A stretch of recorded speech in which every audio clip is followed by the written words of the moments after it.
ദൈവ തിരുനാമം മഹത്വപ്പെടുമാറാകട്ടെ. ഗ്രിഗോറിയൻ ടിവിയുടെ സംപ്രേക്ഷകർക്ക്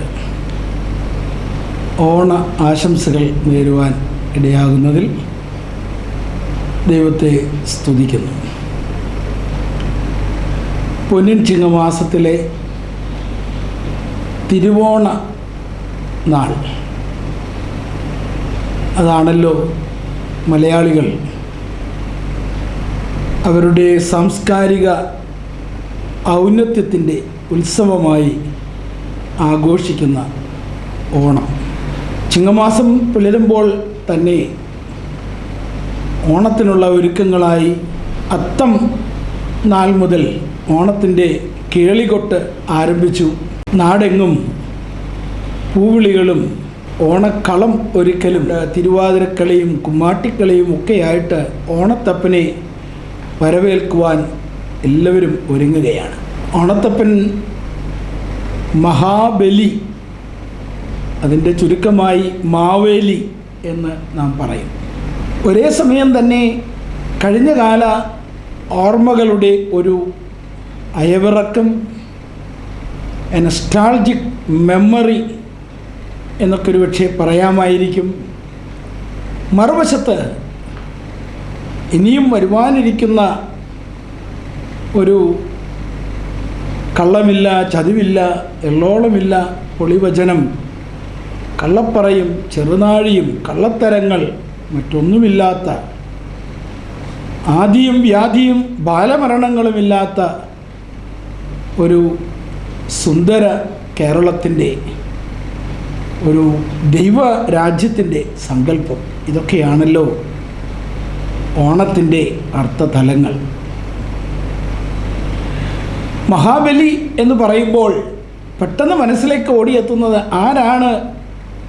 വലിയ ത്യാഗം, മഹാബലി, ദ ഗ്രേറ്റസ്റ്റ് സാക്രിഫൈസ്. എനിക്ക് തോന്നുന്നത്, എൻ്റെ കാഴ്ചപ്പാടിൽ, എൻ്റെ ക്രൈസ്തവ അന്വേഷണ ചിന്താധാരകളിൽ മഹാബലി എന്ന് കേൾക്കുമ്പോൾ ഞാൻ ഓർക്കുന്നത് ഈ ലോകത്തിൽ ഏറ്റവും വലിയ ബലിയായി തീർന്ന, ദൈവം മനുഷ്യനായി,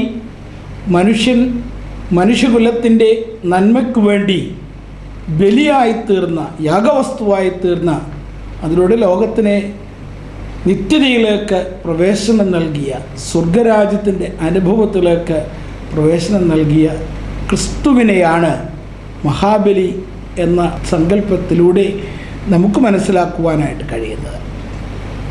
പറഞ്ഞു വന്നത്, സാംസ്കാരികമായ ഔന്നത്യത്തിൻ്റെ ഒരു ഉത്സവമാണ് ഇത്.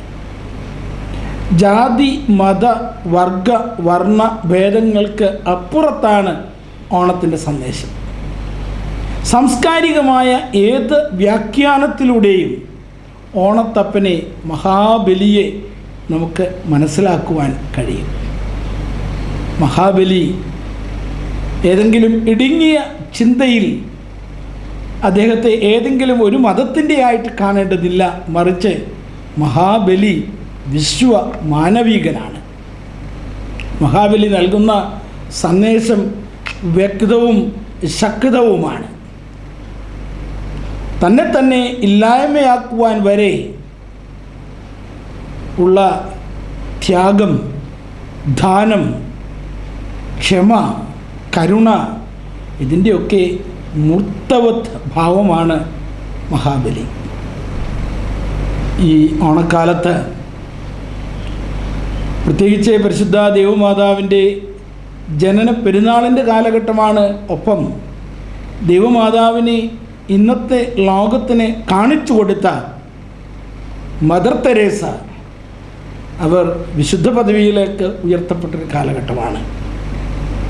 നന്മ ചെയ്യുന്നതിലൂടെ പ്രകാശം പരത്തുകയും മറ്റുള്ളവർക്ക് വേണ്ടി നാം ബലിയായിത്തീരുകയും ഒപ്പം സന്തോഷിക്കുകയും സാംസ്കാരികമായി സന്തോഷിക്കുകയും, അതാണ് ഓണക്കാലത്ത് നമ്മുടെ ചുറ്റും കാണുന്നത്. അതിൽ എല്ലാ ഒരുക്കങ്ങൾക്കും അർത്ഥമുണ്ട്, സ്ഥാനമുണ്ട്. അതിന് പ്രകാരം നന്മ പരത്തുവാൻ പുണ്യകർമ്മങ്ങൾ ചെയ്യുവാൻ ഈ ഓണനാളുകളിൽ പ്രേക്ഷകർക്ക് സാധിക്കട്ടെ. സർവശക്തനായ ദൈവം അതിന് നമ്മെ സഹായിക്കട്ടെ എന്ന് പ്രാർത്ഥിക്കുകയും ആശംസിക്കുകയും ചെയ്തുകൊണ്ട് ഓണത്തിൻ്റെ എല്ലാ ആശംസകളും എല്ലാവർക്കുമായിട്ട് നൽകുന്നു. ദൈവം നമ്മെ വഴി നടത്തട്ടെ.